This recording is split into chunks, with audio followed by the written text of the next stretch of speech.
அருட்பெருஞ்சோதி அருட்பெருஞ்சோதி தனிப்பெரும் கருணை அருட்பெருஞ்சோதி. எல்லா உயிர்களும் இன்புற்று வாழ்க, வள்ளல் மலரடி வாழ்க வாழ்க. கொல்லா விரதம் குவளை எல்லாம் ஓங்குக, நல்லோர் நினைத்த நலம் பெறுக, நன்றி நினைத்த எல்லோரும் வாழ்க இசைந்து. உலக மக்களே, அறிவார்ந்த அன்பர்களே, ஆன்மநேய ஒருமைப்பாடுடைய அன்பர்களே, அருட்பெருஞ்சோதி ஆண்டவருடைய திருவிளையாடலை பார்த்து கொண்டிருக்கிறோம். அருட்பெருஞ்சோதி ஆண்டவர் இந்த பிரபஞ்சம் தோன்றிய காலத்திலிருந்தே எத்தனையோ திருவிளையாடல்கள் செய்திருந்தாலும் கூட கலியுகத்தினுடைய கடைசி திருவிளையாடல் 1823ஆம் ஆண்டு தொடங்கி 30/1/1874 இரவு 12 மணி வரையிலும் அருட்பெருஞ்சோதி ஆண்டவருடைய திருவிளையாடல் தொடங்குகிறது. 51 ஆண்டுகள் அருட்பெருஞ்சோதி ஆண்டவருடைய திருவிளையாடல்கள் எப்படியெல்லாம் நடந்தன என்பதை நமது பிள்ளை பெருமானவர்கள் வளர்ப்பமானவர்கள் அருளிய திருவிழ்ப்பாவிலிருந்து ஒவ்வொரு திருமுறையிலிருந்தும் ஒவ்வொரு பாடல்களிலிருந்தும் அதன் விளக்கங்களை சொல்லி இறைவனுடைய திருவிளையாடல் எப்படியெல்லாம் நடந்தது என்பதை பார்த்து கொண்டிருக்கிறோம். இந்த பிரபஞ்சம் தோன்றிய காலத்திலிருந்தே 4 யுகங்கள் தோன்றியிருந்தன. கிரேத யுகம், திரேத யுகம், துவாபர யுகம், கலியுகம். இந்த 4 யுகங்களிலுமே தோன்றி சமயங்களும் மதங்களும் மார்க்கங்களும் இந்த 4 யுகங்களிலும் தோன்றிவிட்டன. அந்தந்த சமயத்தை சேர்ந்த தலைவர்கள், சைவ சமயத்தை சேர்ந்த தலைவர்கள், வைஷ்ணவ சமயத்தை சேர்ந்த தலைவர்கள், அதே போல ஒவ்வொரு சமயங்களுடைய தலைவர்களும் அவர்கள் கருத்துக்கு ஏற்றபடி ஆலயங்களை அமைத்து அந்த ஆலயங்களுக்கு ஏற்றபடி வழிபாட்டு முறைகளை அமைத்து மக்களை வழிபட செய்து விட்டார்கள். இந்த யுகங்களுக்கும் சமயங்கள் மதங்கள் மார்க்கங்களுக்கும் ஆயுள் காலம் உண்டு. இதெல்லாம் முடிவடைந்த நிலையில் கலியுகம் தான் கடைசியில் முடிவடைகிறது. 1900ஆம் ஆண்டு முடிவடைகிறது. இதெல்லாம் முடிந்த பிறகு மக்களுக்கென்று ஒரு ஆன்மீக பாதை வேண்டும், ஒரு ஆன்மீக வழி வேண்டும். அந்த ஆன்மீகம் என்பது உலக மக்கள் எல்லாம் சமரசமாக வாழ வேண்டும், வேறுபாடுகள் இல்லாமல், முரண்பாடுகள் இல்லாமல், சண்டை சச்சரவுகள் இல்லாமல் வாழ வேண்டும் என்பதற்காக அருட்பெருஞ்சோதி ஆண்டவர் சுத்த சன்மார்க்கத்தை நிறுவி அந்த மார்க்கத்தை மற்ற மார்க்கங்கள் எல்லாம் மனிதர்களால் ஏற்படுத்தப்பட்டது. இறைவனால் படைக்கப்பட்டு இறைவர்களால் அருளப்பட்டு மனிதர்களால் படைக்கப்பட்டதுதான் மற்ற சமயங்களும் மதங்களும் மார்க்கங்களும். சமரச சுத்த சன்மார்க்கம் இறைவனால் படைக்கப்பட்டது, அருட்பெருஞ்சோதியால் படைக்கப்பட்டது. அப்படி சுத்த சன்மார்க்கத்தை படைத்து நிறுவி தன்னுடைய செல்வ பிள்ளையை, தன்னிடம் வளர்ந்து கொண்டிருக்கின்ற தன்னுடைய செல்வ பிள்ளையை, தன்னுடைய மகனை உலகத்திற்கு ஒரு தாயின் வழியாக வருவிக்க செய்தார் அருட்பெருஞ்சோதி ஆண்டவர். மகனை வருவிக்க செய்தாரை தவிர தன் மகனுக்கு எப்படியெல்லாம் திருவிளையாடல் செய்தார் என்பதை தான் திருவெட்பாவிலிருந்து நாம் பார்த்து கொண்டிருக்கிறோம். ஒரு தாயின் கருவறையிலே இருக்கும்போது, கருவறை இருட்டாக என்று நினைக்கும் போது, தன் மகன் நினைக்கும் போது அருட்பெருஞ்சோதி ஆண்டவர் தன் மகனுக்கு ஒளி காட்டியது, வெளிச்சத்தை காட்டியது. கருவறையில் இருக்கின்ற மகன் பசிக்கிறே என்று சொல்லும்போது அருளமுத ஊட்டியது. பொதுவாகவே இயற்கையாகவே ஒரு தாயின் வயிற்றில் குழந்தை இருக்கும்போது தாய் என்ன உணவு உட்கொள்கிறாளோ அந்த உணவு தான் அந்த குழந்தைக்கு போய் சேரும். ஆனால் வளர்ப்பமானுக்கு அப்படி அல்ல. நமது குழந்தை இறைவன் வளர்ப்பமானவர்கள் ஒரு தாயின் கருவிலே இருக்கும்போது, பிண்ட வடிவிலே உருவத்திலே இருக்கும்போது கூட அங்கே அருளமுதம் உண்டவர். அருட்பெருஞ்சாண்டவர் தன் மகன் பசிக்கிறது என்று சொல்லுகிறானே என்று சொல்லி அருளமுதம் ஊட்டியவர். அதன் பிறகு காற்றிலேயே புழுக்கமாக இருக்கிறது என்று சொல்லும்போது அமுத தென்றல் காற்று வீசியவர். இப்படியெல்லாம் திருவிளையாடல் நடந்து கொண்டிருக்கிறது. அதன் பிறகு வருவிக்க உற்ற பிறகு 5 மாத குழந்தையிலே தில்லை தளத்திடையே திரைதுவுக்க தரிசித்த போது வேய்வகை மேல் காட்டாதே என்றனக்கே வெளியாய் காட்டிய மெய்புறவாம் மெய்ப்பொருளே என்று கூறுவார்.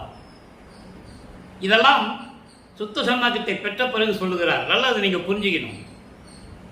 வெட்ட வெளியா காட்டின சிதம்பர ரகசியத்தை காட்டியது தில்லையிலே, சிதம்பரத்திலே. அதன் பிறகு தன் மகனுக்கு மறைப்பு நிலையை கொடுத்து விடுகிறார். மறைப்பு நிலை, அதுக்கு பிறகு எதுவுமே தெரியாது அவருக்கு. சுத்த சன்மார்க்கத்தை வாங்கின பிறகு எல்லாமே சொல்லுவார். அப்போ வருவிக்க உற்று இந்த 51 ஆண்டுகளை 1823 ஆண்டு தொடங்கிய திருவிளையாடல் 1874 ஆண்டுகள் வரை நடக்கிறது. 51 ஆண்டுகள். இந்த 51 ஆண்டுகளையும் அருட்பெருஞ்சாண்டவர் 8 8ஆக பிரித்து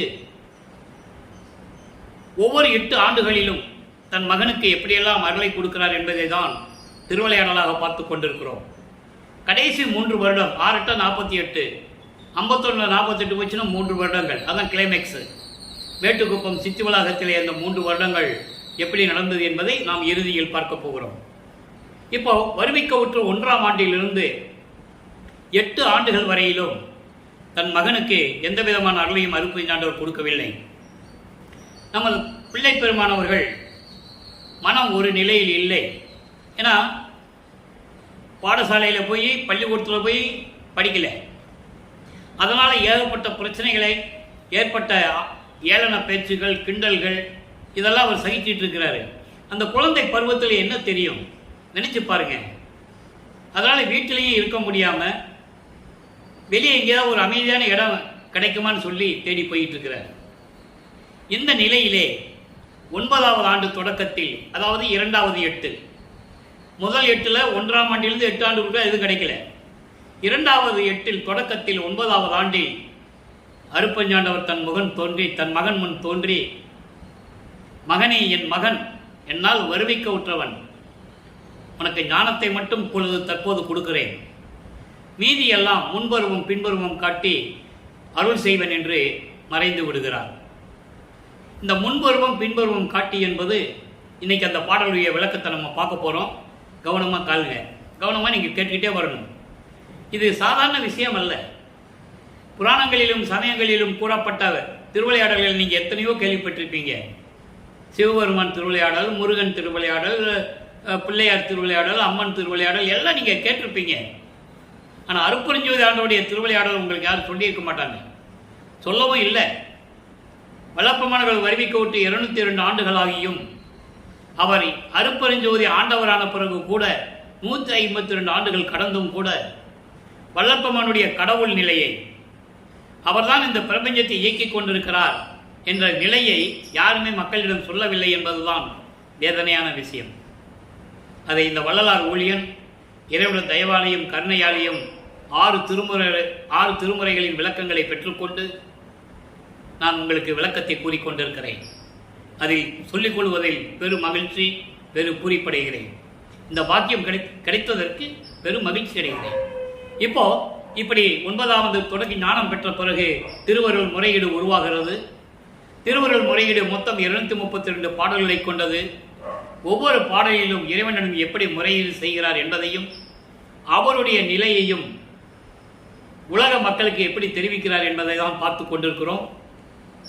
இன்று 167வது பாடலை பார்க்க போகிறோம். பாடலை நல்லா கவனிங்கள். பாடல் உங்களுக்கு புரியாவிட்டாலும் கூட இறைவன் கொடுத்த விளக்கம் மிகவும் எளிமையாக இருக்கும். சீரிடுவார் பொருள் செல்வர்க்கு இல்லாமல் இத்தீனர்கட்கு இங்கு ஆறிடுவார் பிச்சை எனினும் பிச்சன் அசடன் என்று பேரிடுவார், வம்பு பேசிடுவார், இந்த பெற்றி கண்டும் போரிடுவார், நினை போற்றார் என்னே முக்கட் புண்ணியனே. இது பாடல். இந்த பாடலை விளக்கம் பாருங்க. அதாவது இறைவனை எப்படியெல்லாம் கூறுகிறார், ஒரு ஏழைகளுடைய நிலைமை எப்படி இருக்கிறது, செல்வந்தர்களுடைய நிலைமை எப்படி இருக்கிறது, இதனால் ஏழைகளுடைய மனம் எவ்வளவு துன்பப்படுகிறது, அதே போன்று உன்னால் வருவிக்கூற்ற நானும் இந்த பூலோகத்திலே துன்பப்பட்டு கொண்டிருக்கிறேன் என்று முறையீடு செய்கிறார். பொருள் பாருங்க. அதாவது பணம் வைத்திருக்கும் செல்வந்தர்களை பற்றி பெருமையாக பேசுவார்கள், புகழ்வார்கள். இந்த ஏழைகளுக்கு இவ்வுலகில் பிச்சை கூட யாரும் போடுவதில்லை. பிச்சை போடுவது மட்டுமல்லாமல் அவர்களை பிச்சைக்காரன் என்றும் மிகவும் கீழானவன் என்றும் கேலியும் கிண்டலும் பேசி ஏழைகளோடு சண்டையிட்டு வாக்குவாதம் செய்து சண்டை போடுவார்கள். உன்னுடைய அருள் தன்மையை தெரிந்தும் உன்னை போற்றி வணங்க மாட்டார்கள். உன்னுடைய அருள் தன்மையை தெரிந்தும் உன்னை போற்றி வணங்க மாட்டார்கள். எதற்காக முக்கன் புண்ணியனே? ஆனால் நான் உன்னையே நம்பி வந்திருக்கிறேன். உன்னால் வருவிக்க விட்டவன் மகன் நான். வெளியே சொல்லவும் முடியல. உன்னுடைய மகன் நான் என்னால் சொல்ல முடியல. ஏன்னா அது காலத்தின் கட்டாயம், சொல்லவும் கூடாது. இந்த நிலையில் இருக்கும்போது நீர் விரைவில் வந்து எனக்கு அருள்வாயாக என்று சொல்லி இந்த பாடலை நமக்கு அருளியிருக்கிறார்கள். அடுத்தபடியாக 13வது ஆண்டு ஞானம் கிடைத்த பிறகு இவர் திருவொற்றியூருக்கு செல்லுவதற்காக, அதாவது திருவொற்றியூருக்கு மனம் போக சொல்லுகிறது. மனம் போக சொல்லுகிறது என்பதை விட அருட்பெருஞ்சாண்டவர் உள்ளத்தை தூண்டி விடுகிறார். ஏன்னா பக்குவப்படணும். இவர் சமயங்களும் மதங்களும் மார்க்கங்களும் சூழ்ந்திருந்த காலகட்டங்களில் வருவிக்கு உற்றது மட்டுமல்லாமல் சமயங்களிலும் மதங்களிலும் மார்க்கங்களில் சொல்லப்பட்ட நெறிகளை பின்பற்றி கொண்டு அதன் பிறகு இதெல்லாம் தேவையில்லையே சுத்த சன்மார்க்கத்துக்கு என்று சொல்ல வேண்டும். அதில் ஒன்றுமே இல்லை, அதனால் அது தேவையில்லை என்ற நிலையை உலக மக்களுக்கு தெரியப்படுத்த வேண்டும். அப்போ இவரை அங்கே இருக்க வைக்க வேண்டும். அது காலத்தின் கட்டாயம். இவரை அறியாமலேயே அருட்பெருஞ்சாண்டவர் அங்கே திருவிளையாடல் செய்து கொண்டிருக்கிறார். சரியை கிரியை யோகம் என்ற 12 நிலைகளையும் கடக்க வேண்டும். உருவங்களை பார்த்து வழிபடுவது சரியை, அதே உருவங்களுக்கு வேள்வி வளர்த்து மந்திரம் சொல்லி வழிபடுவது, குத்து விளக்கேற்றி தேங்காய் பழம் உடைச்சி இந்த மாதிரி விஷயங்கள்லாம் செஞ்சு வழிபடுவது, யோக நிலையிலிருந்து கொண்டு வழிபடுவது. இந்த 12 நிலைகளும் சமயங்களிலும் மதங்களிலும் மார்க்கங்களிலும் உண்டு. பிரபஞ்சம் தோன்றிய காலத்திலிருந்து இன்று வரை அதான் நடந்து கொண்டிருக்கிறது. இது ஒவ்வொரு சமயத்திற்கும், ஒவ்வொரு மதங்களுக்கும், ஒவ்வொரு மார்க்கத்திற்கும் தனித்தனி வேறுபாடுகள் உண்டு, முரண்பாடுகள் உண்டு. நல்லா கவனிச்சுக்கிட்டே வரணும். அப்போ இந்த நிலைகள் இருக்கும்போது இவரும் அந்த நிலையை பின்பற்றி கொண்டிருக்கிறார். அப்போ 2ஆம் திருமுறை உருவாகிறது. 9வது ஆண்டிலிருந்து 16 ஆண்டுகளுக்குள் என்ன நடந்தது என்பதை 2ஆம் திருமுறையிலிருந்து ஒவ்வொரு பதிகத்திலிருந்தும் ஒவ்வொரு பாடலிலிருந்தும் பார்த்து கொண்டிருக்கிறோம். இன்று 2ஆம் திருமுறை பதிகம் 19 அருள் விடை வேட்கை. அருள் விடை வேட்கை என்பது இதுவரைக்கும் 18 விளக்கங்களை நம்ம பார்த்துட்டோம். சிவாய நமன் கும்பிடுவாரு, நமச்சிவாயன் கும்பிடுவாரு, ஓம் சிவாய நமன் கும்பிடுவாரு, மாசிலாமணின்னு கும்பிடுவாரு. எங்க திருவள்ளி தாயத்தில் திருமல வாயிலில் திருவள்ளி தாயத்தில் கேசவான் கும்பிடுவாரு. இந்த பதியத்தில் நம்ம பார்த்துட்டோம். எந்த விதமான பலனும் இல்லை. இப்போ அருள் விடை வேட்கை என்பது இறைவனுடைய அருளை எப்படியாவது பெற வேண்டும் என்ற இயக்கம், விருப்பம், தவிப்பு. இன்னைக்கு 2வது பாடல் அதில் நல்லா கவனிங்க. தவளம் நீற்று மெய், தவள நீற்று மெய் சாந்த வினோதரே, பவள மேனி படம் பக்க நாதரே, கவல வீற்று கரி உரி போர்த்த நீர் இவளை ஒற்றி விட்டு எங்கனும் சென்றீரோ. நான் வந்துதான் பார்க்க முடியல, அங்கே இருக்கிறாரே உன்னுடைய மனைவி, முயால் என்று சொல்லலாம், வடிவுடை மாணிக்கம் என்று சொல்லலாம்,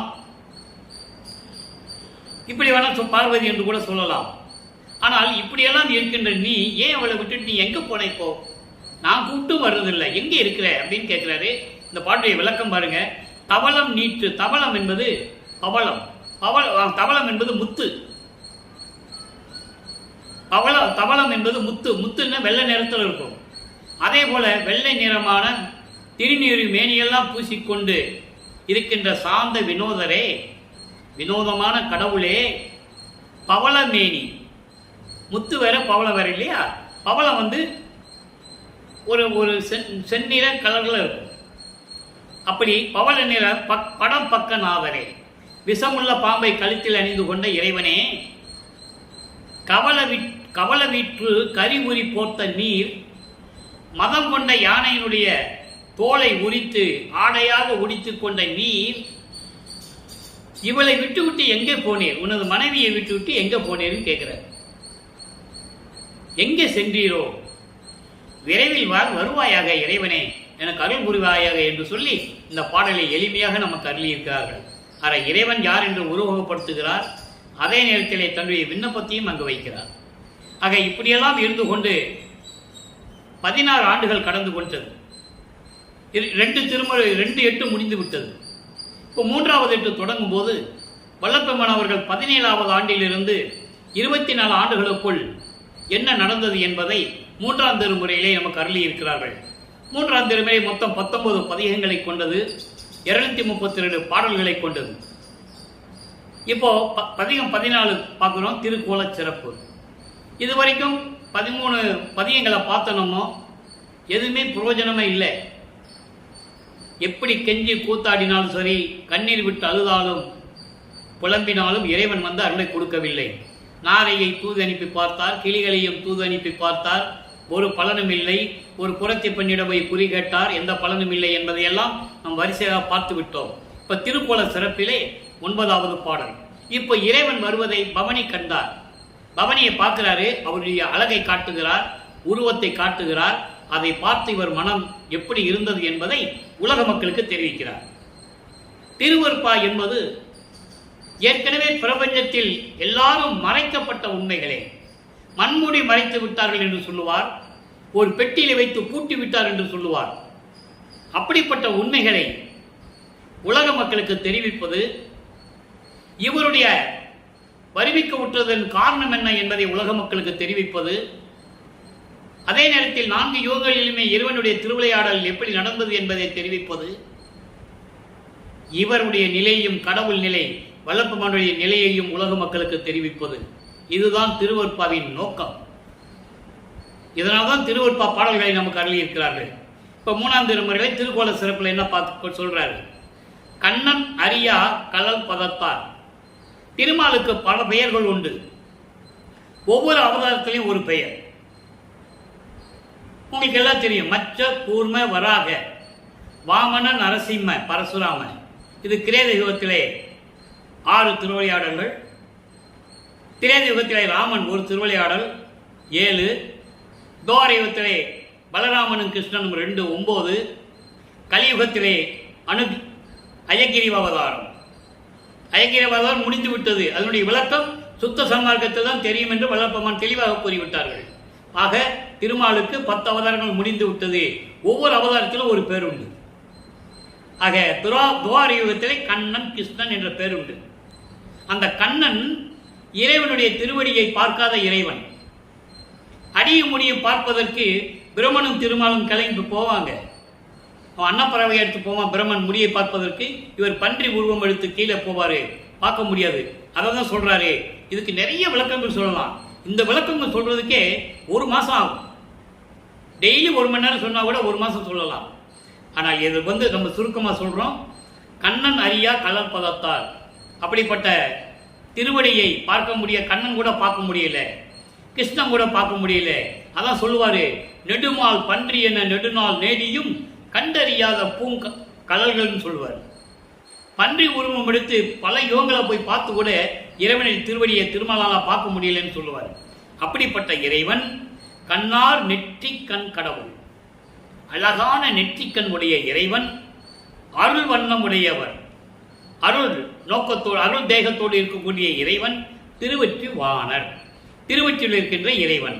அடுத்து சொல்வாரு, பவனி வர கண்டேன். அதான் நமக்கு முக்கியம். அந்த ஒரு வரி தான் முக்கியம்.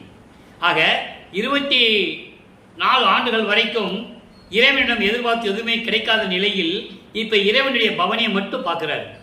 அவருடைய அழகை இவருக்கு மட்டும் காட்டுறார். இவர் தன்னை ஒரு பெண்ணாக உருவப்படுத்தி, அதாவது ஏற்கனவே சொன்னதுதான், இவரை தலைவியாகவும் இறைவனை தலைவனாக உருவப்படுத்தி இந்த பாடல்களில் நமக்கு அருளி இருக்கிறார்கள். அப்படி அழகை இவர் எப்படி பார்த்தார்? நன்ன இமையார் என இமையா நாட்டம் அடைந்து நின்ற நடி. தோழிகிட்ட சொல்றார். தோழிகிட்ட சொல்றாருன்னா உலக மக்களுக்கு சொல்றார். அதை நீங்க புரிஞ்சுக்கணும். எண்ண முடியா அவர் அழகை என்னென்று உரைப்பது என்றில்லையே. கொள்ளை அழகு, சொல்ல முடியாத அழகு, எண்ணிவிட முடியாத அழகு. அப்படிப்பட்ட அழகை நான் என்னவென்று சொல்லுவது தெரியவில்லையே என்று கூறுகிறார். இந்த பாடலுடைய மைய கருத்து, 24 ஆண்டுகள் வரையிலும் இறைவனை பார்க்க முடியாத நமது பிள்ளை பெருமான் அவர்கள் முதலாக பவனி வரும்போது இறைவனுடைய அழகை பார்க்கிறார். அதை உலக மக்களுக்கு தெரிவிக்கிறார். உலக மக்களே, நான் இந்த பூலோகத்திற்கு ஒரு தாயின் வழியாக வருவிக்க உற்று 24 ஆண்டுகள் வரையிலும் திருமுல்லைவாயிலு, திருவள்ளித்தாயம், திருவெற்றியூர், இப்படி பல இடங்களுக்கு சென்று நான் இறைவனை வழிபட்டு கூட இறைவனுடைய அருளை நான் பார்த்த கிடைக்கவில்லை. இறைவனுடைய அருள் எனக்கு கிடைக்கவில்லை. அவரை நான் பார்த்ததில்லை. ஆனால் இப்பொழுது அவர் பவனி வருவதை நான் கண்டேன். எப்படிப்பட்ட இறைவன்? அவருடைய திருவடியை பார்க்க முடியாத கண்ணன் தவித்துக் கொண்டிருக்கிறான். இன்னும் அப்படிப்பட்ட திருவடியை கொண்ட இறைவன், நெற்றிக்கண்ணுடைய இறைவன்.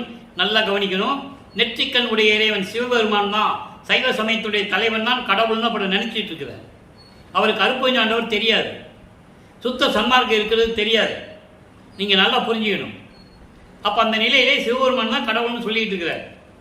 அதுக்கப்புறம் தான் சுத்த சன்மார்க்கத்தை பெற்ற பிறகு அருட்பெரும் மெஞ்ஞானம் கிடைத்த பிறகுதான் வேறு நிலைகள்லாம் தெரியும் அவருக்கு. அதை நம்ம பின்னால் இன்னைக்கு பார்க்க போகிறோம். அப்படிப்பட்ட இறைவன் நன்மை இமையார், அதாவது நான் அடைவதற்கு, நான் கலந்து கொள்வதற்கு தகுதியானவர் என்று நான் நினைத்து கொண்டிருந்த நேரத்தில் கண் இமைக்காது நான் பார்த்து கொண்டிருந்தேன். அப்படி நான் நின்று கொண்டிருந்தேன். உலக மக்களே, நான் இறைவனுடைய பேரழகை ரசித்தேன். அவர் அழகை என்னவென்று சொல்வது என்று சொல்லி இந்த பாடலை நமக்கு அருளியிருக்கிறார்கள். இப்போ நிலைகள் மாறுது, ஆண்டுகள் உருண்டு ஓடுகிறது. 24 ஆண்டுகள் முடிந்து விட்டது. இறைவனுடைய திருவிளையாடலில் 51 ஆண்டுகளில் 24 ஆண்டுகள் முடிந்து விட்டது. இப்போ 4வது எட்டுக்குள் நுழைகிறார். 4 32. 25வது ஆண்டிலிருந்து 32 ஆண்டுகளுக்குள் என்ன நடந்தது? 4ஆம் திருமுறை உருவாகிறது. அதிலே பல பதியங்களை நாம் பார்த்து விட்டோம். இப்போ அருட்பிரகாச மாலையிலே 87வது பாடலை பார்க்க போகிறோம். மொத்தம் 100 பாடல்களை கொண்டது. பாடலை நல்லா கவனிங்க, விளக்கம் தெளிவாக இருக்கும். பாடுகின்ற மறைகள்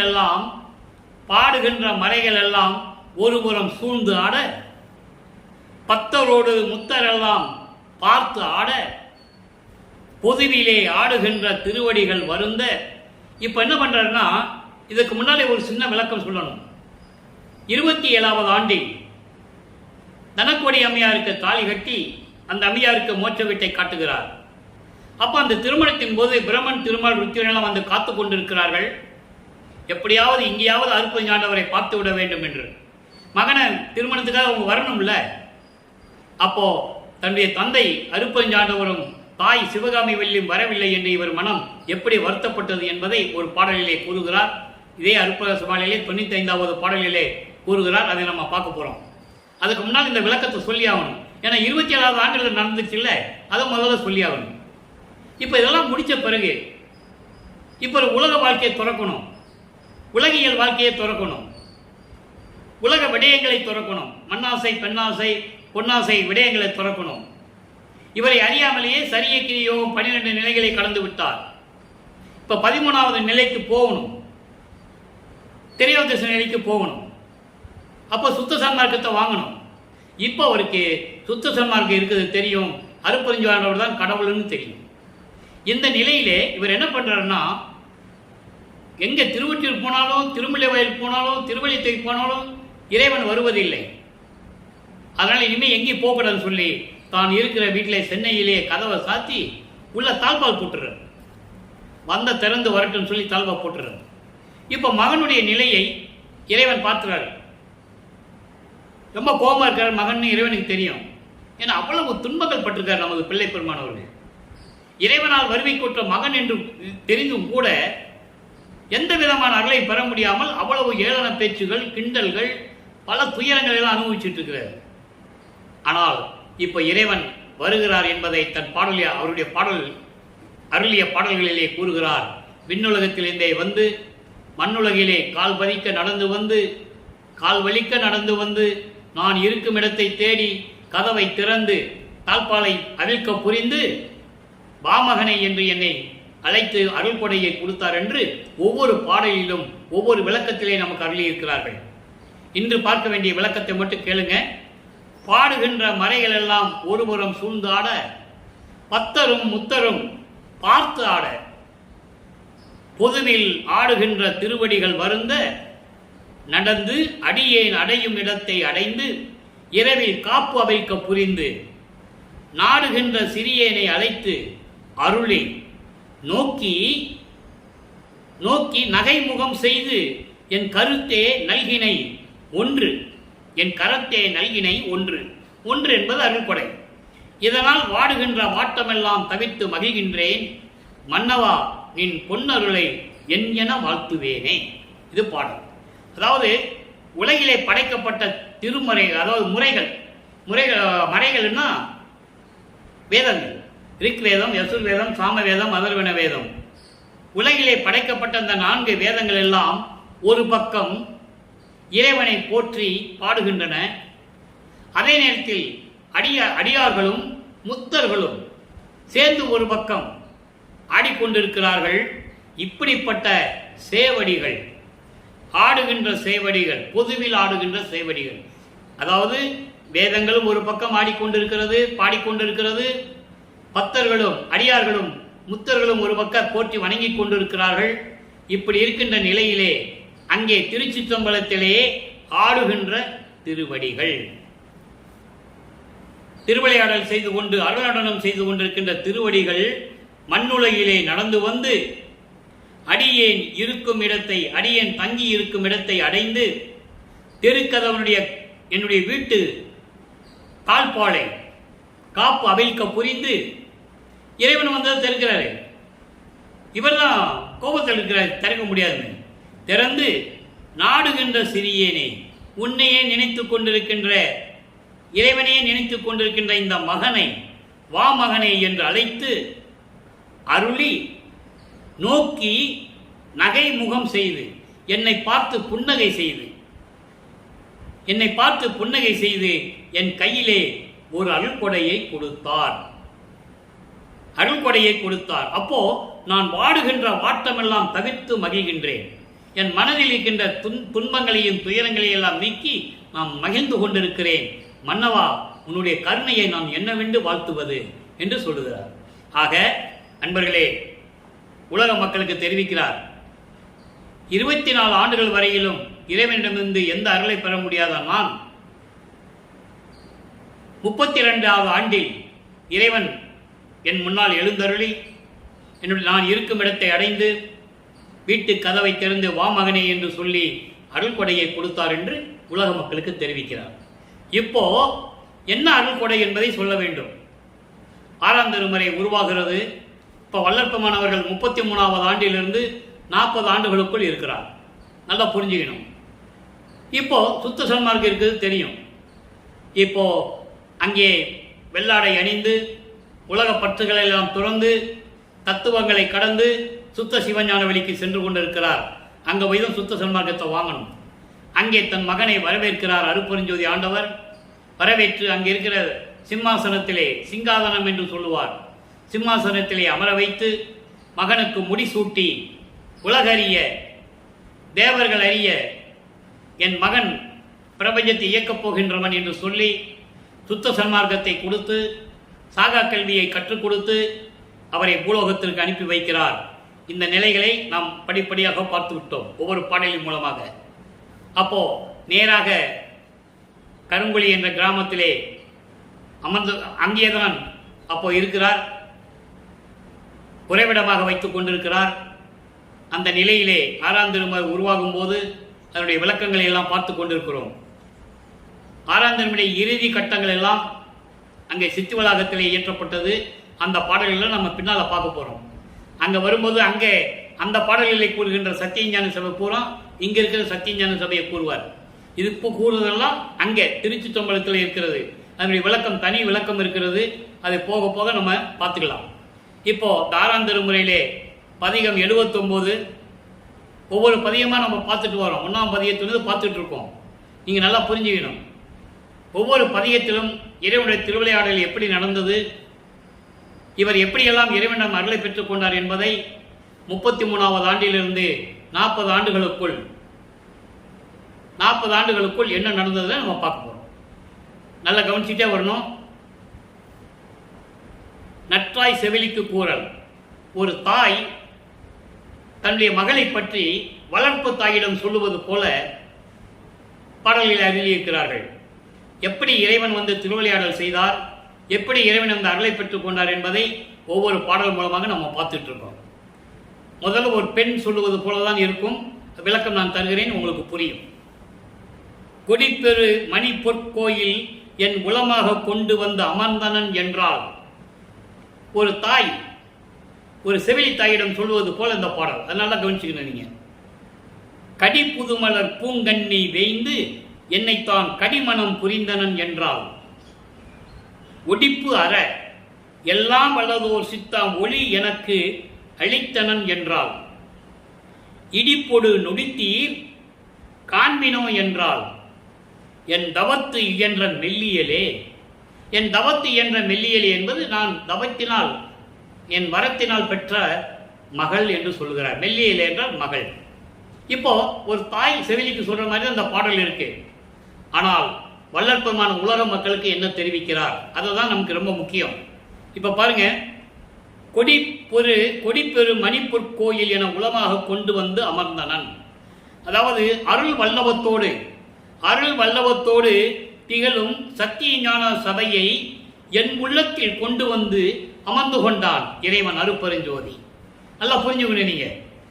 இங்க சத்திய ஞான சபை என்பது அங்க இருக்கிறத சுத்த சிவஞான வெளியில் இருக்கிறது சத்திய ஞான சபை. இன்னும் வடலூர்ல ஒரு சத்திய ஞான சபை கட்டல. அப்ப அந்த வரும்போது அந்த விளக்கங்கள் தனியா வரும். அது இன்னும் காலங்கள் இருக்கிறது. அப்ப நம்ம பார்த்துக்கலாம். அப்போ அருள் வல்லபத்தோடு திகழ்கின்ற திருச்சிற்றம்பலத்தில் இருக்கின்ற அந்த சத்திய ஞான சபையை என் உள்ளத்தில் அமர்ந்து கலந்து கொண்டான். அதான் சொல்றார், என்னுள் சபையை என்னுள் சபையை கண்டனும் சொல்லுவார். நல்லா புரிஞ்சுக்கிட்டீங்க. அந்த பாடல் விளக்கெல்லாம் பின்னால வரும், நமக்கு பார்க்க போறோம். அப்போ என்னுள் சபையை கண்டனும் சொல்லுவார்.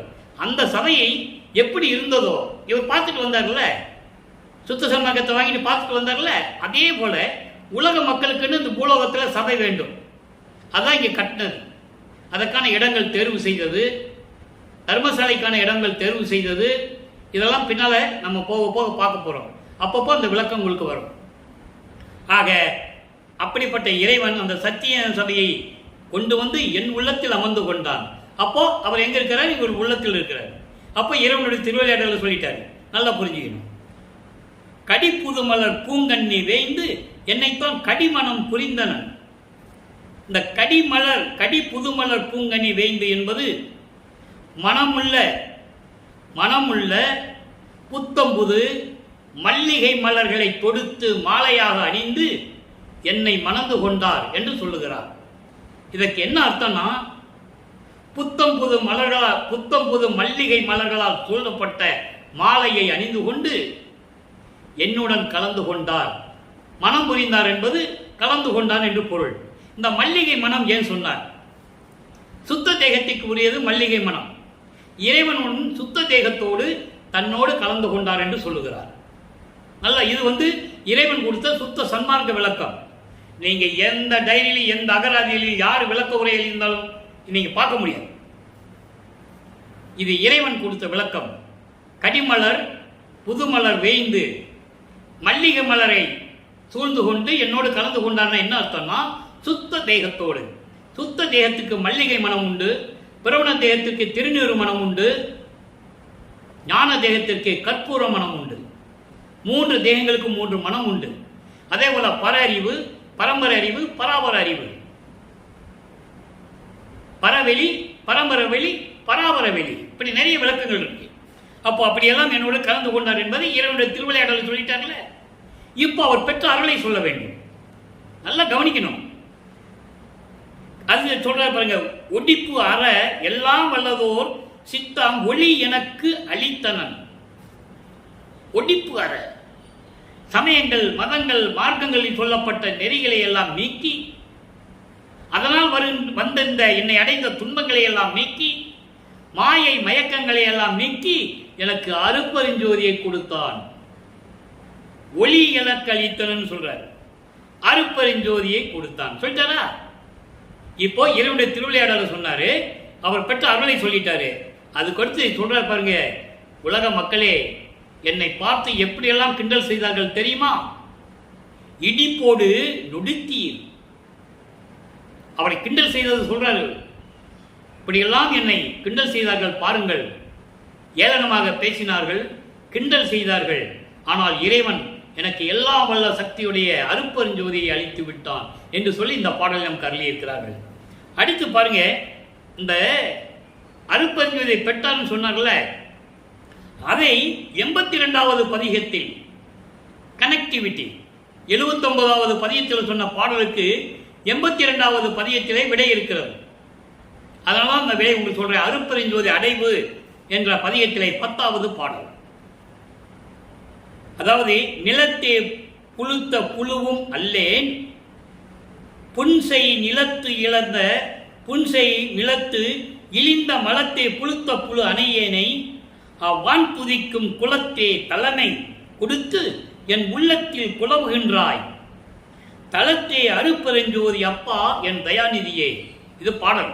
இந்த பாடலில் விளக்கம் பாருங்க, அற்புதமா இருக்கும். அதாவது வயல்களிலே நஞ்சை புஞ்சை என்று உண்டு. நஞ்சை நிலத்தில் உருவான புழு மட்டுமல்ல நான், புஞ்சை நிலத்திலே இழிந்த மலம் இருக்கிறதே, அந்த மலத்திலே உருவான புழு போன்றவன் நான். தன்னை தாழ்த்திக் கொள்ளுகிறான், தந்தையிடமிருந்து தந்தையிடம் தாழ்த்திக் கொண்டு சொல்லுகிறார். இப்படிப்பட்ட நிலையில் இருந்தவன் நான். என்னை இந்த பூலோகத்திற்கு வருவிக்க செய்து, என்னை சமயங்களிலும் மதங்களிலும் மார்க்கங்களில் ஈடுபட செய்து, நான் பட்ட துன்பங்கள் எப்படி புழுவாய் துடித்தேனே. அப்படி இழிந்த நிலையில் இருந்த நான், அப்படிப்பட்ட என்னை அவ்வான் துதிக்கும் விண்ணோர்கள், பிரம்மன், திருமால், ருத்திரன், மகேஸ்வரன், சதாசிவம் போன்ற பதத்தலைவர்கள், விண்ணோர் வேந்தனாகிய இந்திரன், நாகர் கூட்டங்கள், தேவர் கூட்டங்கள், 18 கூட்டத்தை சேர்ந்தவர்கள், சத்தர்களும் சக்திகளும் எல்லாரும் என்னை துதிக்கும்படி, என்னை வணங்கும்படி. எவ்வளவு அற்புதமா சொல்றாரு பாருங்க. யார் சொன்னது வல்லற்பெருமானுடைய பெருமையை, அருள் தலைமையை? அவர் சொல்றாரு, உலக மக்களுக்கு தெரியப்படுத்த வேண்டும் என்பதற்காக. யாருமே சொல்லல இது வரைக்கும். 202 வருஷமா ஒரு ஆள் கூட சொல்லல. பொதுப்படையாக பேசினார்கள் வேற. வான் துதிக்கும் குலத்தே தலைமை ஏற்க வைத்தாய், சுத்த சன்மார்க்கம் என்ற குலத்திலே எனக்கு தலைமை கொடுத்து எல்லாரும் என வணங்கும்படி செய்தாய். என் உள்ளத்தில் குலவுகின்றாய், என் உள்ளத்தில் ஒளிவிட்டுக் கொண்டிருக்கிறாய், என் உள்ளத்தில் விளங்கிக் கொண்டிருக்கிறாய், என் உள்ளத்தில் மகிழ்ந்து கொண்டிருக்கிறாய். ஆக வானவர்கள் எல்லாம் துதிக்கக்கூடிய வணங்கக்கூடிய அந்த குலம் இருக்கிறதே, சுத்த சன்மார்க்க குலத்தில் தலைமை ஏற்க வைத்தாய் என்னை. அதான் சொல்லுவாரு அருட்பெருஞ்சாண்ட ஒரு பாடலில் சொல்லுவார், மகனை பார்த்து, என் குலத்தின் தலைமகன் அல்லவா நீ, உன்னுடைய பாடலை நான் குறை சொல்லுவேனா? நான் ஏற்றுக்கொண்டேன் மகனே, என் குலத்தின் குலமகன் அல்லவா, என் தலைமகன் அல்லவா. தெளிவா சொல்லுவார். அந்த பாடல்களோடு நம்ம விளக்கத்தை பார்த்திருக்கோம். ஆக அப்படிப்பட்ட குலத்தை எனக்கு கொடுத்து என் உள்ளத்தில் மகிழ்ந்து கொண்டிருக்கிறாய். சுத்த சிவஞான வெளியில் அருளோடு விளங்கக்கூடிய என் அருட்பெருஞ்சோதி அப்பாவே, என் தயாநிதியே, என்று அருள் செல்வமே என்று சொல்லி இந்த பாடலில் நமக்கு அருளி இருக்கிறார்கள். இப்போ அருட்பெருஞ்சோதி அடைவை பார்த்தாச்சு. இப்போ அடிமை பேர் 83வது பதிகம். அடிமை பேரு. அடிமை பேருனா எப்படி? இறைவனுக்கு அடிமையாகிவிட்டால் அந்த பாக்கியம் எப்படி இருக்கும்? 9வது பாடல். தெரிந்தேன் அருளால் சிவம் ஒன்றே என்று, புரிந்தேன் சிவம் பள்ளிக்கும் பூசை, விரிந்த மன சேட்டையெல்லாம் தீர்ந்து விட்டேன், சித்து எல்லாமல் அருள் நாட்டை எல்லாம் கை கொண்டேன் நான். எவ்வளவு அற்புதம் பாருங்க. இந்த பிரபஞ்சத்திலே எத்தனையோ கோடான கோடி பேர்கள் தோன்றினார்கள், மனிதர்களாக தோன்றினார்கள், பிறந்தார்கள். ஒரு காலகட்டத்தில் இறைவனை வேண்டி அருளை பெற்றார்கள், முத்தியடைந்தார்கள், பஞ்சபூதங்களோடு கலந்தார்கள். இறைவனோட யார் கலந்தது? உடம்பை மறைத்துக் கொண்டார்கள். அதனால் கர்ம சித்தி யோக சித்தியிலே சேர்ந்தது. ஞான சித்திக்கு யார் வந்தார்கள்? ஒரு ஆள் கூட கிடையாது, வல்லற்பெருமானை தவிர. இப்ப அதை சொல்றாரு, தெரிந்தேன் அருட்பெருஞ்சோதிதான் ஒரே கடவுள் என்று தெரிந்து கொண்டேன், சிவம் ஒன்றே என்று. எப்படி சொல்ற பாருங்க. சாதி மதமும் பொய்யே, அவற்றின் புகுதாதி, சிவம் ஒன்றே பொருள் என கண்டறிவேன். ஞான சரியில வரும். அந்த விளக்கெல்லாம் நம்ம பார்க்க போறோம். 107வது பதிகம் அது பார்க்க போறோம். அதனால எங்கேயும் போகாதீங்க. அருட்பெருஞ்சாண்டவர் தான் கடவுள்னு சொல்றாரு. தெரிந்து கொண்டேன், புரிந்தேன் சிவம் பலிக்கும் பூஜை. புரிந்து கொண்டேன் அருட்பெருஞ்சோதி ஆண்டவரையே எந்நேரமும் வணங்க வேண்டும், அவரை துதிக்க வேண்டும் என்று நான் புரிந்து கொண்டேன். ஆண்டவரை வணங்கியதனால், அப்படி நான் வணங்கியதனால் விரிந்த மனசேட்டை, நான் இந்த உலகத்திலே வருவிக்கப்பட்ட போது சமயங்களிலும் மதங்களிலும் மார்க்கங்களில் இருந்தேனே, அந்த சேட்டைகள் அது கொஞ்சமா சேட்டை பண்ணிச்சு. எவ்வளவு துன்பங்கள் துயரங்களை கொடுத்தது. மாயைகள் மயக்கங்கள் எல்லாவற்றையும் நான் தீர்த்து விட்டேன், சுத்தியெல்லாம் வல்ல அருள் நாட்டை, சுத்த சிவராஜ்யத்தை கைப்பற்றி கொண்டேன் என்று சொல்லுகிறார். எல்லாம் வல்ல சித்த அருள் நாட்டை, சுத்த சிவராஜ்யத்தை, என் தந்தையான சிவராஜ்யத்தை நான் கை கொண்டேன், நான் கைப்பற்றி கொண்டேன். எவ்வளவு தெளிவா, எவ்வளவு விளக்கமா, இதை விட யாரும் சொல்ல முடியாது. மக்கள் புரிஞ்சிக்க தெரியல, புரிஞ்சிக்க தெரியலன்னு சொல்றத மக்களிடம் யார் சொல்லலையே, சொன்னாதானே தெரியும். மற்ற திருவிளையாடல் புராணங்கள்லாம் பேசுவாங்க, மக்களுக்கு தெரிஞ்சது. இது வள்ளல் பெருமாளை பற்றி யாருமே சொல்லலையே, ஒரே வரியில் சொன்னாங்க. வள்ளல் பெருமாள் சாப்பாடு போட சொன்னார் பசிக்கு, உண்மைதான். இதான் சொன்னாங்க, உண்மைதான். பசி கொலை பரஜீவகாரணி, உயிர்களை கொலை செய்வதை நிறுத்தணும். பசிக்கு ஜீவன் பசி ஏற்பட்டு கேட்டாலும் பசிக்கு சோறு போடணும். இது பரஜீவகாரணியம். மீதெல்லாம் அபரஜீவகாரணியம். ஜீவகாரணியத்தில் 7 இருக்கு மொத்தம். இதை மட்டும் தான் பேசிட்டு இருக்காரு தவிர வல்லப்பெருமான் யாருன்னு சொல்லணும்ல. அருப்பஞ்சோண்டவர் யாரு, வல்லப்பெருமான் யாரு, அப்படி நிலை என்ன? இப்போ நம்மளை படைச்சுக்கிட்டது யாரு? 30/1/1874 இரவு 12 மணியிலிருந்து இந்த பிரபஞ்சத்தை இயக்கிறது யாரு? 5 தொழில்களை செய்து கொண்டு மக்கள்கிட்ட சொல்லணும்ல. அப்பதான் இவரை கும்பிடுவாங்க, இவரை வணங்குவாங்க. இன்னும் பிரம்மன் திருமால் ருத்திரன் நினைச்சிட்டு இருக்காங்க. புரிஞ்சா உங்களுக்கு? அதனால அவரே தெளிவாக சொல்லிட்டாரு, எல்லாமே நான் தான் சொல்லிட்டாரு. இப்போ 85வது பதிகம் திருவருட்பேரு. இடையில ஒரு பதிகம் இருக்கு, 84வது பதிகம். இப்போ 84 பார்த்துட்டு 85 பார்க்கும். 84 பதிகத்தை பெண்டிங் வச்சிருக்கேன். காரணம், அது உத்தரஞான சிதம்பரமலையை பற்றி இருக்கிறது. அது வடலூரிலே சத்தியஞானம் இங்கே வடலூரிலே வந்து தங்கி இருக்கும்போது அந்த பாடல் உருவானது. அதாவது கருமொழியிலிருந்து வந்து வடலூரிலே தங்கி இருக்கும்போது உத்தரஞான சிதம்பரமலை உருவானது. அதை நம்ம பின்னால் சொல்லணும்னு அந்த பதியத்தை நான் வச்சிருக்கேன். அற்புதமான பாடல், 10 பாடல்கள் அவ்வளோ அருமையாக இருக்கும். யாருக்கு இறைவன் அவங்க அப்பா வந்து அருளை கொடுக்க சொல்கிறாரு, எப்படி அருளை கொடுக்கணும்னு சொல்கிறாரு, அதில் அந்த பாடலில் வரும். அதை நம்ம பின்னால் பார்க்க போகிறோம். அதுக்கு அடுத்து 85வது பதியம் திருவருட்பேரு. இறைவனுடைய திருவள்ளுவர் வாக்கியம் எப்படி இருக்கும்? 4வது பாடல். சிந்தா குலத்தோடு நான் தெய்வமே என்று நினைந்து அந்தோ படுத்து உள் அயல் உற்றேன், எந்தாய் எடுத்து ஆள் என. நீங்க பாடலை படித்தீங்கன்னா எடுத்தாள்னு இருக்கும். எடுத்தாள்னு படிக்கக்கூடாது, எடுத்து பிளஸ் ஆள். எடுத்து ஆள் என நினையாவே கிடந்தேன், என்னை எடுத்தாய் தயவை வியவேன். இது பாடல். இந்த பாடலில் விளக்கம் பாருங்க. இதெல்லாம் விளக்கம் சொல்லணும்னா மாசக்கணக்கில் சொல்லணும், நமக்கு நேரம் பத்தாது. சுருக்கமாக சொல்றேன். சிந்தா குலத்தோடு, சிந்தா குலம் துன்பங்களையும் துயரங்களையும் கொடுக்கிற குலம். இந்த சமயங்கள், மதங்கள், மார்க்கங்கள், இவை இந்த நெறிகளோடு நான் இருந்த போது, இந்த நெறிகளோடு துன்பப்பட்டு இருந்த போது, வருத்தப்பட்டு கொண்டிருந்த போது, ஐயோ கடவுளே என்று நினைத்து நான் பல நாள், பல தடவை, பல ஆண்டுகளாக படுத்து உள்ளம் வருந்தி கொண்டிருந்த காலங்கள்லாம் இருந்தது. எப்படி சொல்றார் பாருங்க, பரிந்து கொண்ட காலம்லாம் இருந்தது. என் தாய் வெள்ளம் கொண்ட இறைவனே, என்னை எடுத்து ஆள வேண்டும் என்று நினையாதே கிடந்தேன்.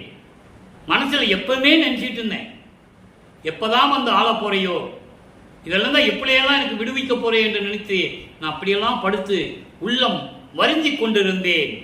என்னை எடுத்தாய், சுத்த சன்மார்க்கத்தை கொடுத்து இவற்றையெல்லாம் நீக்கி என்னை ஆண்டு கொண்டாய். உன் தயவை நான் எப்படி சொல்லுவது? வியப்பாக இருக்கிறது. ஆக சமயங்களிலும் மதங்களிலும் மார்க்கங்களில் இருப்பது எப்படி இருந்தாரு? இது என்ன கடவுளே, எப்போ வந்து என்னை எடுத்து ஆள்கொள்வாய் என்று நான் நினைக்காத நாளே கிடையாது. அப்படிப்பட்ட என்னை சுத்த சன்மார்க்கத்தை கொடுத்து என்னை எடுத்து ஆண்டு கொண்டாயே என்று சொல்லுகிறார். இது திருவருளுடைய பெருமை. அதான் திருவருள் பேருன்னு சொல்றாரு. இப்போ எல்லாம் சொல்லியாச்சு. இப்போ இறைவனுக்கு என்ன கைமாறு சொல்லணும்? தந்தை மகனுக்கு சொல்லிட்டாரு, தந்தை மகனுக்கு எல்லாம் கொடுத்துட்டாரு. இப்போ மகன் தந்தைக்கு என்ன செய்யணும் கேட்கிறார்கள, அதை சொல்றாரு பாருங்க. 4வது பாடல். சேட்டித்து உலக சிறுநடையில். அன்பர்களே, நான் ஏற்கனவே என்னுடைய பதிவுகளில் பல விளக்கங்களை கொடுத்திருக்கிறேன். இதை பற்றி இறைவனுடைய திருவிளையாடலை சொல்லும்போது ஏன் ஒவ்வொரு திருமுறையிலிருந்தும் ஒவ்வொரு பாடலிலிருந்தும் விளக்கம் கொடுக்கிறேன் என்றால், இது இறைவன் போட்ட உத்தரவு, எனக்கிட்ட கட்டளை. அருட்பஞ்சானுடைய திருவிளையாடலை சொல்ல வேண்டும், அது உண்மையாக இருக்க வேண்டும், கதையாகவோ கற்பனையாக இருக்கக்கூடாது என்பதுதான் ஒவ்வொரு பாடலிலிருந்தும் விளக்கங்களை கொடுத்து கொண்டிருக்கிறேன். அதை நீங்கள் புரிஞ்சுக்கணும். என்னடா இவன் பாட்டை சொல்லியே போல் நேரத்தை வீணாக்குறேன் தயவு செஞ்சு நினைக்காதீங்க. தாழ்மையுடன் கேட்டுக்கொள்கிறேன், பதிவை பாருங்க. அப்போதான் உங்களுக்கு இறைவனுடைய அருள் கிடைக்கும். இறைவன் எப்படிப்பட்டவன் உங்களுக்கு தெரியும். செட்டித்து உலக சிறுநடையில் பல்கால் புகுந்து திரிந்து மயல் நீட்டித்து அலைந்த மனத்தை முற்றும் அடக்கி ஞான மெய்நெறியில் கோலை தொலைத்து கண்விளங்க கொடுத்து மேலும் வேகாத காலை கொடுத்தாய் நின்றனக்கு கைமாறு ஏது கொடுப்பேனே. நான் என்ன கைமாறு செய்ய போறேன்னு கேட்கிறார். சொல்றாரு அப்பா கிட்ட. அப்பா சொல்லுவாரு, நீ அது செய்ய வேண்டாம் மகனே, நான் கொடுத்த காரியத்தை மட்டும் நீ சரியாக செய்து கொண்டிருக்கிறாய், அதுவே எனக்கு மிக்க மகிழ்ச்சி என்று ஒரு பாடலிலே சொல்லுவார். அந்த பாடல் நம்ம பின்னால் பார்க்க போறோம். பார்க்கும்போது அந்த விளக்க நான் சொல்லுவேன். இப்போ சேட்டத்து உலக சிறுநடையில், அதாவது உலக துன்ப வாழ்க்கையில் சிக்கி உன்னாலே வருவிக்க உற்று உலகியல் வாழ்க்கையிலே துன்பப்புற்று சிக்கி துன்பக் கடலிலே மூழ்கி கொண்டிருக்கிறேன் என்றெல்லாம் சொல்லுவார். அப்படிப்பட்ட நிலையில் பல தடவை சமய மத மார்க்கங்கள் நெறிகளையும் பின்பற்றி கொண்டு நான் திரிந்து கொண்டிருந்த வேளையில் மாயைகளும் மயக்கங்களும் சூழ்ந்திருந்த அந்த அலைந்த மனத்தை முற்றிலும் அடக்கி எல்லாவற்றையும் நீக்கி ஞான மெய்நெறியில் சுத்த சன்மார்க்க நெறியில் கோலை தொலைத்து என்பது குருடன் ஒரு கோல் வச்சிருப்பான். நல்லா கவனிங்க, குருடன் ஒரு கம்பு வச்சுதான் நடந்து போக முடியும். இப்போ அந்த கோலை நீக்கி எனக்கு பார்வை கொடுத்து விட்டாய் என்று சொல்லுகிறார். நல்லா புரிஞ்சுக்கணும். அற்புதமான விளக்கம்லாம் இருக்கு. ஒரு குருடன், கண்ணு தெரியாத குருடன் நடந்து போகும்போது ஒரு கோலை வச்சுட்டு நடந்து போகணும். இப்ப அந்த கோலை தடுத்து எடுத்துட்டு அப்படின்னு என்ன அர்த்தம்? கண் விளங்க வைத்தாய் அப்படின்னா எனது இருளை நீக்கி அறியாமையை நீக்கி எனக்கு ஒளி கொடுத்து விட்டாய், அறிவு கொடுத்து விட்டாய், மெஞ்ஞான அறிவு கொடுத்து விட்டாய். சுத்த சன்மார்க்கத்தை கொடுத்து, எப்படியெல்லாம் இருந்த என்னை சுத்த சன்மார்க்கத்தை கொடுத்து என் அறியாமையை நீக்கி அறிவு கண் திறந்து மெஞ்ஞானத்தை கொடுத்து மேலும் வேகாக்காலை கொடுத்தாய். வேகாக்கால் என்பது பிரண தேகம். நான் அதாவது போகா புனல் என்பது சுத்த தேகம், வேகாக்கால் பிரண தேகம், சாகா தலை ஞான தேகம். இந்த 3 தேகத்துக்கும் நான் விளக்கம் கொடுத்திருக்கிறேன். இந்த அடியேன் 2020ஆம் ஆண்டிலிருந்து ஒவ்வொரு பதியத்தினுடைய விளக்கங்கள் நான் பதிவு செய்திருக்கிறேன். இதுவரை கிட்டத்தட்ட 900 வீடியோக்களை நம்ம போட்டிருக்கோம். இதுக்கு ஏற்கனவே விளக்கம் கொடுத்துருக்கேன், நீங்கள் பார்த்துக்கலாம். வள்ளலார் அருப்பெருஞ்சோதி கிருஷ்ணமூர்த்தியின் தட்டினீங்கன்னா அந்த விளக்கம் வந்துடும் உங்களுக்கு. வேகாக்கால் என்பது பிரண தேகம். எனக்கு பிரண தேகத்தையும் கொடுத்தார் என்று சொல்கிறார். அதுக்கு முன்னால் பார்த்தோம், சுத்த தேகத்தோடு என்னை கலந்து கொண்டாருன்னு பார்த்துட்டோம். நல்லா புரிஞ்சுக்கணும். சுத்த தேகத்தோடு என்னை மல்லிகை மாலை அணிந்து என்னோடு கலந்து கொண்டார்னு பார்த்தோம்ல. சுத்த தேகத்தோட கலந்து கொண்டார். அதுக்கப்புறம் வேகாக்காலை சொல்லணும், பிரண தேகத்தை கொடுத்தாருன்னு சொல்லியாச்சு. இனிமே சாகா தலையை சொல்லணும். நல்லா கவனிங்க, அது ஒன்று பாக்கியிருக்கு, வரும் விளக்கம் வரும். அப்போ இப்படியெல்லாம் இருந்து எனக்கு பிரண தேகத்தையும் கொடுத்து என்னை ஆண்டு கொண்டாயே, உனக்கு என்ன கைமாறு செய்ய போகிறேன்? சமயங்களிலும் மதங்களிலும் மார்க்கங்களில் ஈடுபட்டு கொண்டு இந்த மாயைகளையும் மயக்கங்களில் சிக்கிக் கொண்டிருந்த என்னை, என் மனதில் இருந்த அத்தனை துன்பத்தையும் நீக்கி சுத்த சன்மார்க்க நெறியிலே என்னை ஈடுபட வைத்து அறிவு கண்ணை திறந்து மெஞ்ஞானத்தை கொடுத்து எனக்கு வேகாக்காலை பிரணவ தேகத்தையும் கொடுத்து விட்டாய் என்று சொல்லுகிறார். புரிஞ்சதா? இப்போ உற்றது உரைத்தல். இப்போ என்னென்ன வாங்கணும், அருட்பஞ்சாண்டவரிலிருந்து என்னென்ன வாங்கணும்னு சொல்லணும். அதை சொல்றாரு 4வது பாடல். இதில் சொல்றேன் நான், முன்பருவம் பின்பருவம் காட்டி அருள் செய்வேன் என்று சொல்லி 9வது ஆண்டில் ஆட்கொள்ளும் போது சொல்லிவிட்டு மறைஞ்சிடுவார். அதை நம்ம ரெகுலராக பார்த்துட்டு இருக்கோம். 1ஆம் திருமுறைக்கு வரும்போது அதை சொல்லுவேன். 9வது ஆண்டு தன் மகனை ஆட்கொண்டு ஞானத்தை கொடுத்து விட்டு, மகனை உனக்கு முன்பருவம் பின்பருவம் காட்டி அருள் செய்வேன் சொல்லி மறைந்து விடுவார். முன்பருவத்தை நம்ம பார்த்துட்டோம். முன்பருவம் என்பது வருவிக்க விட்ட ஆண்டிலிருந்து 32 ஆண்டுகளுக்குள், அது முன்பருவம். இப்போ பின்பருவத்தில் சொல்வார் பாருங்க, அருமையா இருக்கும். இப்போ முன்பருவம் பின்பருவம் காட்டி அருள்வேன் சொல்றது உங்களுக்கு இப்போ புரியும். கண்டே கழிக்கும் பின்பாட்டு காலை. பின்பாட்டு காலை என்பது பின்பருவம், அருள் கொடுக்கிற நேரம், தருணம். பின்பாட்டு காலை இது என்று அருள் உணர்த்த கொண்டே அறிந்து கொண்டே. எவ்வளவு அற்புதமா சொல்றான்னு நீங்க கவனிக்கணும். வல்லப்பெருமான் இதுவரைக்கும் ஒரு சாதாரண மனிதனாகவே சித்தரித்தார்கள். மருதூர்ல ராமையா பிள்ளைக்கு சின்னியமேற்கு பிறந்தாரு. 6வது மணிக்கு 5வது பிள்ளையா பிறந்தாரு. அப்புறம் அவங்க அப்பா இருந்தவொடனே சென்னைக்கு கூட்டு போயிட்டாங்க. அங்கே இப்படியெல்லாம் ரோடா திரிஞ்சாரு, தெருவா திரிஞ்சாரு. அதுக்கப்புறம் கந்த ஓட்டத்தில் போய் முருகனை பாடினாரு, பள்ளிக்கூடத்துக்கு போகல. இதை மட்டும் தான் சொன்னாங்க. இதுக்கிடையில நடந்த திருவிளையாடல்களை யார் சொன்னது? நல்லா புரிஞ்சுக்கணும் நீங்க. வேண்டுமென்றே மறைக்கப்பட்ட உண்மைகள் திருவுட்பால இருக்கு, அதை நம்ம பார்த்துக்கிட்டு இருக்கோம். அறிந்து கொண்டேன் நல் குறிகள் பலவும் கூடுகின்ற தொண்டே புரிவார்க்கு அருளும் அருள் ஜோதி கருணை பெருமானே உண்டேன் அமுதம் உண்ணுகின்றேன் உண்பேன் துன்பை ஒழித்தேனே. பாடம் இறைவனிட்டு பெற்றதை சொல்றாரு, உற்றது உரைத்தல். 60 ஆண்டுகளிலிருந்து பெற்றதை சொல்றாரு. இப்ப பாருங்க, கண்டே கழிக்கும் பின்பாட்டு காலை, அதாவது சுத்த சிவ அருள் பெற்று மகிழக்கூடிய நேரம் இதுதான் என்று, அதான் பின்பாட்டு பின்பருவம். 33வது ஆண்டிலிருந்து 51 ஆண்டுகள் வரைக்கும் அந்த 18 ஆண்டுகள் அதுதான் பின்பாடு, பின்பாட்டு காலை, அருள் வந்துகின்ற தருணம். அப்படி அருள் பெற்றுக்கொண்டு இதுதான் நல்ல நேரம் என்று அறிந்து கொண்டேன். அருள் உணர்த்த நான் அறிந்து கொண்டேன். நல் குறிகள் பலவும் கூடுகின்ற, அதாவது நல்ல அறிகுறிகள் பலவும் கூடுகின்ற நாள் அது. தொண்டர்களுக்கு அருளும் அருள் ஜோதி பெருமானே உன்னுடைய அமுது உண்டே, உண்ணுகின்றேன் இன்னும் உண்பேன் துன்பை ஒழித்தேனே என்று சொல்லுகிறார். அடுத்து பாருங்க, 110வது பதிகம் தனி திரு அலங்கள், 64வது பாடம். தனி திரு அலங்கள் என்பது ஒப்பற்ற பாமாலை.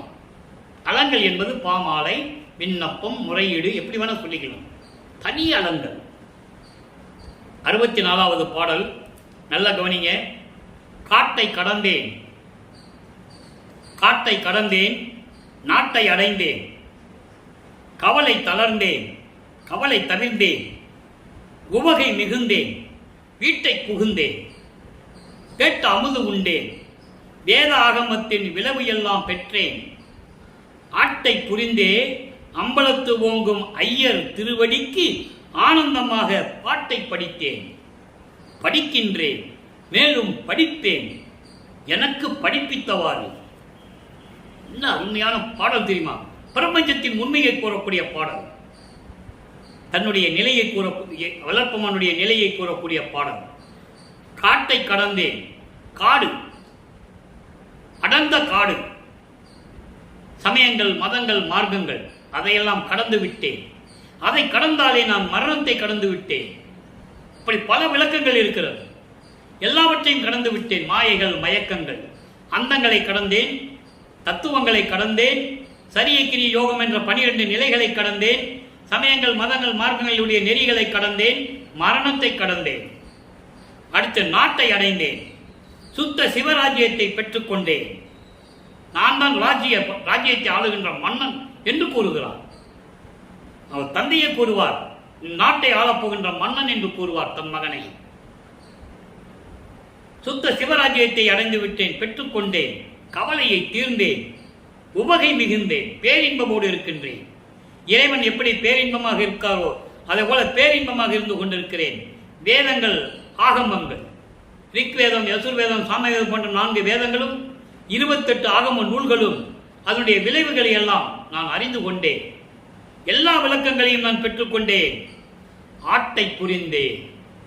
திருவிளையாடல் செய்து கொண்டு திருச்சிற்றம்பலத்திலே விளங்கிக் கொண்டிருக்கின்ற எனது அப்பன் ஐயர் கடவுள் அருட்பெருஞ்சோதி ஆண்டவருடைய திருவடிக்கு ஆனந்தமாக பாட்டை பாடிக்கொண்டு மகிழ்ந்து கொண்டிருக்கிறேன். போற்றி வணங்கிக் கொண்டிருக்கிறேன். இன்னும் வணங்குவேன், போற்றுவேன், புகழுவேன்.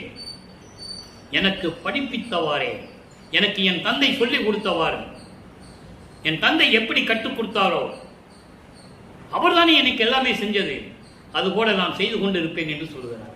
ஆக சமயங்கள், மதங்கள், மார்க்கங்களை கடந்தது, மரணத்தை கடந்தது, அந்தங்களை கடந்தது, தத்துவங்களை கடந்தது, சரியை கிரியோகம் என்ற 12 நிலைகளை கடந்தது, எல்லாம் சொல்லி கடந்து சுத்த சிவராஜ்யத்தை பிடித்து கொண்டே. தெளிவாக சொல்லிட்டாரா? மக்கள்கிட்ட யாரும் சொல்லலை, யாருக்கு தெரியாது. சொன்னால் புரிஞ்சுக்குவாங்க. இப்போதான் பார்த்துக்கிட்டு இருக்காங்க, நம்ம பதிவை பார்த்து வரவேற்பு இருந்துகிட்டு, வரவேற்பு என்று சொல்வதை விட இறைவனுடைய உண்மை நிலையை புரிந்து கொண்டிருக்கிறார்கள். இப்படிப்பட்டதான் இருந்து இறைவனுடைய நிலையை சொல்லிட்டாரு. இவர் என்ன பெற்றுக்கொண்டான்னு சொல்லிட்டாரு. இறுதியாக மெய்யருள் வியப்புல 64வது பாடல். ஒவ்வொரு பாட்டுக்கு கனெக்ஷன் உண்டு. 110வது பதியத்தில் தனித்திரங்கள் 64வது பாட்டுக்கு மெய்யருள் வியப்புல ஒரு விளக்கம் இருக்கு. பாருங்க. உறவு பகை என்று இரண்டும் எனக்கு இங்கு ஒன்றாயிற்றே, 1 2 என்று உளரும் பேதம் ஓடி போயிற்றே, மறைவு நினைவு என்று என்னை வலித்த வலிப்பு நீங்கினேன். இந்த மறைவு நினைவு என்பதற்கு ஒரு விளக்கம். மறைவு என்பது 24 ஆண்டுகள் வரைக்கும் இருந்த மறைப்பு, அதாவது மறதி நிலை, மறைப்பு நிலை. அதன் பிறகு நினைவு வந்து விட்டது அவருக்கு. இப்போ எனக்கு எல்லாமே ஒன்னாயிடுச்சுன்னு சொல்ற. மன்றில் பரமானந்த நடம் கண்டு இன்பம் ஓங்கினேன். இப்ப பாருங்க, விளக்கம் பாருங்க. அதாவது இந்த பூலோகத்தில் நான் வருவிக்க உற்று சமயங்களிலும் மதங்களிலும் மார்க்கங்களிலும் நான் இருந்த போது உறவும் என்று இருந்தது, பகை என்று ஒன்று இருந்தது. புரிஞ்சதா? வருவிக்க உற்றதனால் ஏற்பட்ட சொந்த உறவு இருக்குல்ல, ஒரு குடும்பத்தில் தானே வந்தாரு, வருவிக்க விட்டாரு. அப்ப அந்த உறவு இருக்குல்ல, அப்போ பகைன்னு ஒண்ணு இவருக்கு இருந்தது இல்ல உலகையில் இருக்கும்போது. இப்போ சுத்த சன்மார்க்கத்தை பெற்ற பிறகு எனக்கு ஒன்னாயிடுச்சுன்ற அதெல்லாம் இல்லை. இப்ப எல்லாம் சமம் தான் எனக்கு. உறவுன்னு இல்லை, பகன் இல்லை, எல்லாம் ஒண்ணுதான் எனக்கு. எவ்வளவு தெளிவா சொல்ற பாருங்க. ஆனா இது விளக்கம் சொல்லும் போது அவ்வளவு விளக்கமா சொல்லணும். சுத்த சன்மார்க்க விளக்கம் சொன்னாதான் புரியும். நூல் விளக்கத்தில் என்ன இருக்கு? ஒண்ணு இல்லை. உறவு பகை இரண்டும் எனக்கு இப்போ இந்த பூலகத்தில் ஒன்றாகிவிட்டது சொல்லிட்டாரா. அடுத்து சொல்ற பாருங்க. 1 2 என்று உலரும் பேதம் ஓடி போயிட்டு. உலகில சொல்லுவாங்க ஒரு கடவுள் ஒண்ணுன்னு சொல்லுவாங்க. அது இல்லப்பா திருமால் இருக்கான்னு சொல்லுவாங்க. அவனை பல விதமா சொல்லுவான். திருமால்லையே பல விதமா சொல்லுவாங்க. எத்தனையோ கடவுள் இருக்காங்க, பேர் இருக்குன்னு சொல்லுவாங்க. அதே போல நானும் அருட்பெருஞ்சோதி 2 இல்லை, ஒரே கடவுள். ஒரே கடவுள் மட்டுமில்ல, அந்த உலகில சொல்லக்கூடிய உளரக்கூடிய புலம்பிட்டு இருக்கக்கூடிய அந்த பேதம் இருக்க முரண்பாடுகள் நீங்கிச்சு. இப்போ இறைவன் ஒருவன் தான். நான் வேறு இல்லை, அருட்பெருஞ்சோதி ஒரு வேறு இல்லை, ஒண்ணுதான். அதான் சொல்றாரு 1 2 என்று ஊர் உளரும் பேதம் ஓடி போயிற்றே. ஒரே கடவுள், இவனே அவன் என்று சொல்லுவார். ஆனேன் அவனா, அவன் அருளால் ஆங்காங்கு நானே கழித்து நடிக்கின்றேன் சொல்லுவார். அந்த விளக்கத்தில் நம்ம பார்த்துட்டோம். ஆக ஒரே ஒரு கடவுள் தான், அருட்பெருஞ்சோதி தான். அவனுடைய அருளால் நான் இந்த பிரபஞ்சத்தை இயக்கிக் கொண்டிருக்கிறேன் என்று சொல்லுகிறார். மறைவு நினைவு என்று என்னை வலித்த வலிப்பு, என்னை துன்புறுத்தி அந்த துன்பம் இருக்கிறதே, அதெல்லாம் விட்டு விட்டேன். இப்ப எனக்கு எல்லாமே ஒண்ணுதான், எல்லாமே எனக்கு ஒண்ணுதான். மன்றில் பரமானந்த நடம் கண்டு இன்பம் ஓங்கினேன். திருச்சிற்றம்பலத்தில் என்னுடைய தந்தையினுடைய நடனத்தை பார்த்து பேரின்பமாக இருக்கிறேன் என்று சொல்லி இன்றோடு திருவிளையாடலுடைய பதிவை நிறைவு செய்கிறோம். எனவே அன்பர்களே, நீங்களும் இறைவனை வணங்கி சுத்த சன்மார்க்கத்தில் இருந்து கொண்டு கொலையும் குலையும் தவிர்த்து அருட்பெருஞ்சோதி அருட்பெருஞ்சோதி தனிப்பெருங்கண்ணை அருட்பெருஞ்சோதி என்ற மகாமந்திரத்தை உச்சரித்து இறைவனுடைய அருளையும் செல்வங்களை எல்லாம் பெற்றுக்கொண்டு இந்த உலகத்திலே நீங்கள் வாழ்வாங்க வாழ வேண்டும் என்று இறைவன் தயவோடையும் கருணையை வாழ்த்து விடைபெறுகிறேன். நன்றி, வணக்கம். மீண்டும் நாளை சந்திப்போம். அருட்பெருஞ்சோதி அருட்பெருஞ்சோதி தனிப்பெருங்கருணை அருட்பெருஞ்சோதி. நாளையும் இறைவனுடைய திருவிளையாடல் தொடரும். கண்டு மகிழ்ந்து இறைவனுடைய அருளை பெற்றுக் கொள்ளுங்கள்.